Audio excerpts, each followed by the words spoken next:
รายการมีพี่ๆน้าๆป้าๆลุงถามว่าเป็นยังคือบ่เอาลูกมาเรียนอยู่ไทยว่าซั่นเนาะก็มีแบบว่าป้าๆลุงๆแนะนำมานะถามเฮาว่าถามมาตลอดอ่านคอมเมนต์ตลอดว่าตอนนี้เฮาก็ยังบ่ทันได้พร้อมอิหยังเลยว่าซี่นะพอมันถามว่าอยากเอามาบ่อยากเอามา อยากเอามาประเทศไทยเนาะก็นึงก็ขอบคุณเนาะขอบคุณหลายๆที่เขามาให้กำลังใจแล้วก็เขามาติดตามแล้วก็ให้แบบคำแนะนำความเมตตาเฮาทั้งสองคนเนาะที่แบบว่ามาสู่งานมาหาเงินอยู่ประเทศไทยนะพี่น้องสบายดีพ่อพี่น้องสวัสดีพ่อพี่น้องทางฝั่งไทยนะครับผมคลิปนี้เฮาก็สิมาตอบคอมเมนต์พี่ๆน้าๆป่าลวงหลายคนเนาะที่คอมเมนต์เข้ามาก็นึงก็ขอบคุณเนาะขอบคุณหลายๆที่เขามาให้กำลังใจแล้วก็เขามาติดตามแล้วก็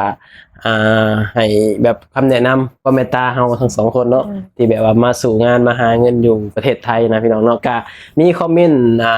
พี่ๆน้าๆและที่คอมเมนต์มาว่าตอนใดแบบว่าสิกลับเมื่อใส่ชีวิตอยู่บ้านแล้วเรื่องเมื่ออยู่บ้านนี่เอาจริงๆเฮาสองคนนี่ก็คุยกันพี่น้องคุยกันนี่คือคุยกันแบบว่าบ่ฮู้ว่าสิได้กลับเมื่ออยู่ตอนใดนะบ่แม่นว่าคุยกันเรื่องใดคือแบบว่าเอาจริงๆเนาะยุคสมัยนี้มันก็เปลี่ยนไปหลายมันบ่คือแต่เก่าแล้วพี่น้องเนาะก็เลยคุยกันว่าหาไปเรื่อยๆเนาะอยู่ประเทศไทยไปเรื่อยๆแล้วเพราะว่าอยู่ไทยโอกาสมัน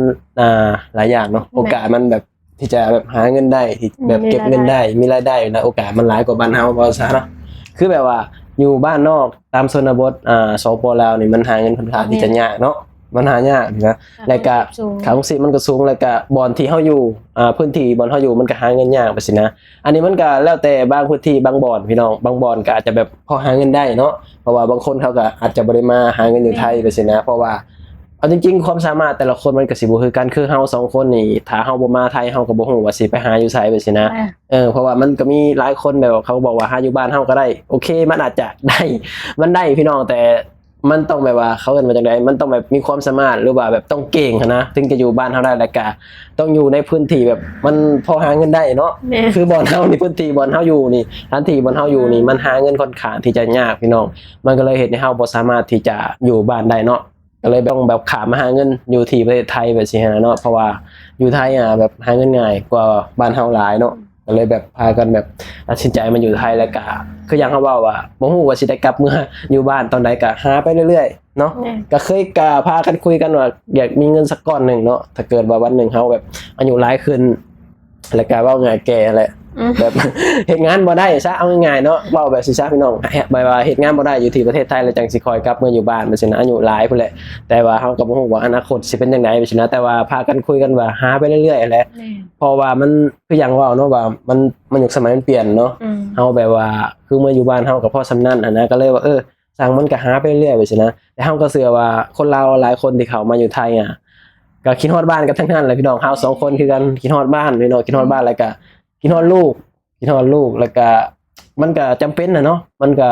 ในโลกสมัยมันเปลี่ยนไปเรื่อยแบบสินะเฮาก็ต้องแบบว่าดิ้นรนสู้เพื่อความอยู่รอดในยุคสมัยนี้แบบสินะก็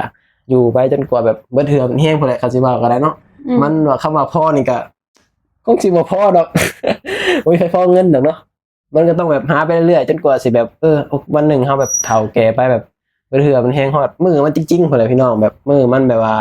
สุดๆแบบถึงจะได้กลับเมื่ออยู่บ้านนะตอนนี้ก็ยังบ่ทันคิดว่าที่แบบอยากกลับเมื่ออยู่บ้านเพราะว่าเฮาเคยกลับเมื่ออยู่แล้วไปสิเนาะพอกลับมาอยู่เฮาฮู้หลายสิ่งหลายอย่างพี่น้องในยุคสมัยนี้บ่มีเงินอยู่บ่ได้อะไรแล้วก็บ่เก่งนี่อยู่ตามบ้านนอกตามชนบทนี่อยู่บ่ได้ถ้าบ่เก่งหาเงินนี่เพราะว่าทุกสิ่งทุกอย่างมันล้วนใช้เงินเนาะเอาออกจากบ้านนี่มันก็ใช้เงินแล้วไปสินะโดยเฉพาะคนที่มีครอบครัวหรือว่ามีลูกนี่อยู่บ้านนอกนี่ถ้าบ่เก่งอะไรนี่บ่สามารถที่จะเลี้ยงลูกได้จริงๆบ่คือรุ่นพ่อรุ่นแม่เฮาเนาะบ่คือสมัยเฮายังน้อยนี่สมัยเฮายังน้อยนี่เฮาไปแบบอีหยังคือมันบ่คือสมัยเฮายังน้อยไปซิเนาะคือสมัยเฮายังน้อยนี่เฮาสิเว้าเท่าความแต่สมัยเฮายังน้อยเนาะคือเฮาไปโรงเรียนนี่มันก็บ่ได้ค่อยใช้เงินเนาะแต่พอยุคสมัยนี้มันก็เห็นหยังมันก็ใช้เงินไปเบิดนะมันก็เลยแบบมาคิดว่ามันแตกต่างกันหลายไปซี่นะในยุคสมัยนี้ก็ยอมรับว่าคนลาวเองตามบ้านนอกตามชนบทนี่ก็ดิ้นรนหลายเนาะดิ้นรนเข้ามาหาเงินอยู่ที่ฝั่งไทยหลายไปซี่นะคนหนุ่มคนสาวไปซี่นะพี่น้องเนาะก็ฝากถึงแบบคนรุ่นใหม่พี่น้องถ้าผู้ใดแบบว่าอยากมีเงินหรือว่าสร้างเนื้อสร้างตัวเฮาแนะนำว่าประเทศไทยคือคำตอบเพราะว่าประเทศไทยนี่มาง่ายสุดแล้วต้นทุนที่จะมาหาเงินอยู่ไทยนี่มันน้อยเนาะถ้าเฮาไปเกาหลีไปหยังว่าสิมันก็ต้นทุนมันก็สิหลายเนาะแล้วคนบ้านนอกเฮามันก็บ่มีเงินมีหยังที่จะไปไกลๆเนาะเฮ เอาว่ามาไทยนี่คือแบบต้นทุนน้อยที่สุดแล้วก็ ไปประเทศอื่นเจ้าฮู้จักภาษาเพิ่นติ ไปประเทศอื่นมันใช้ต้นทุนหลายแล้วก็ไปยากเนาะบ่คือมาไทยก็เลยเฮ็ดให้คนลาวหลายคนนี่บ่เลือกที่จะไปแบบว่าเกาหลีส่วนหลายก็สิมาประเทศไทยจากส่วนหลายประมาณนั้นเลยพี่น้องเนาะแล้วก็มีพี่ๆน้าๆป้าๆลุงถามว่าเป็นหยังคือบ่เอาลูกมาเรียนอยู่ไทยว่าซั่นเนาะก็มีแบบว่าป้าๆลุงๆแนะนำมานะถามเฮาว่าถามมาตลอดอ่านคอมเมนต์ตลอดว่าตอนนี้เฮาก็ยังบ่ทันได้พร้อมหยังเลยว่าซี่นะเพราะว่ามันอย่างลูกก็ยังน้อยแบบซี่นะยังดูแลตัวเองบ่ได้แล้ว อ ก็ ย่างงานเฮาก็แบบว่ามันยังบ่ลงตัว บ่ว่าง่ายคือแบบว่าพังเบิ่งก่อน เมียนี่ก็ยังบ่ทันได้บัตร MOU ซ้ำเนาะแล่นเรื่องตอนนี้ก็ตอนนี้ก็แล่นเรื่องก็กำลังบริษัทยังบ่ทันเรียกตัวไปรับ MOU อยู่หนองคายเลยไปสินะก็เลยว่ารอไปก่อนให้แบบทุกสิ่งทุกอย่างมันลงตัวก่อนไปสินะค่อยว่ากันเรื่องนี้นะเพราะว่าเคลื่อนมาจากไหนพี่น้องเพราะว่าพ่อแม่ทั้งบ้านก็ว่าไงก็ยังเนี่ย ยังบ่อยากให้ยังบ่อยากให้ลงมาแบบนี้นะแบบสงสัยแบบว่าตายายคิดฮอดหลานนั่นแหละพี่น้องก็เลยแบบว่ายังบ่พร้อมแล้วเฮาแล้วเฮา2คนก็ยังบ่ทันพร้อมก็เลยว่ารอไปก่อนเพราะว่ามีมีพี่ๆนั่นน่ะถามหลายเนาะว่าเป็นหยังคือบ่เอาลูกลงมาแบบนี้นะเอามาเฮียนอยู่พี่จะได้แบบอยู่นํกันแบบ3คนแบบว่าบ่ต้องแบบกินฮอดลูกกินฮอดหยังแบบนี้นะเพราะว่าก็ยอมรับได้ว่าคิดฮอดลูกเนาะคิดลูกแฮงค่อนข้างจะแบบยากนิดนึงแบบว่า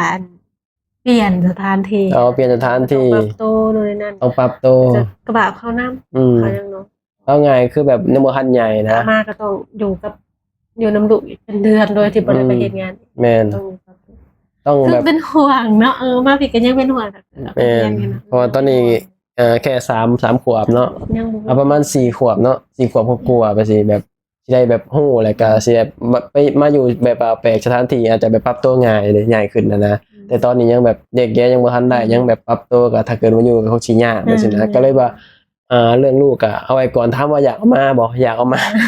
แต่ว่ามันก็ยังบ่ทันพร้อมไปซี่นะอยู่บ้านนอกเฮาตามชนบทเฮาก็อยู่ซั่นนั้นแหละเนาะยามเฮ็ดไร่นาก็ไปเฮ็ดไร่นาไปซี่นะก็อยากให้ลูกมาเห็นแบบว่าโลกกว้างแน่ไปซี่นะอยากเอามาอยู่แบบประเทศไทยซี่นะมาเรียนรู้หรือว่าถ้าเป็นไปได้อยากเอามาเข้าโรงเรียนเนาะถ้าเป็นไปได้นะแต่ว่าก็ยังบ่ทันได้คิดฮอดเรื่องนี้ปัจจัยหลายอย่างปัจจัยมันหลายอย่างก็เลยว่าหยุดไว้ก่อนเนาะคือสิง่ายเบิ่งคือสิง่ายเบิ่งเมื่อกี้รวมๆแล้วการที่เอาลงมายากถึงเขายากถึงเฮาก็ยากถึงเฮาลงบนหลายอย่างเลยแม่นก็เลยมันยังแบบลงตัวมันยังบ่ทันลงตัวนะพี่น้องก็เลยยังบ่ทันได้แบบอยากลงมาแบบนี้นะถามว่าอยากลงมาบ่อยากลงมาแหละแต่ว่ามันยังบ่ทันลงตัวก็เลยแบบยังดีกว่าเนาะอดไว้ก่อนแบบว่ากินฮอดก็โทรวิดีโอคอลเนาะเพราะว่าดีแน่แต่ว่ายุคสมัยนี้มันก็ทันสมัยเนาะพอได้เห็นหน้าเห็นหยังลูกแบบนี้นะเฮาเชื่อว่าคนลาวหลายคนแหละแบบมาทำงานอยู่ไทยแบบป้าลูกป้าหยังไว้นำพ่อนำแม่ก็คิดฮอดแหละพี่น้องแต่ว่า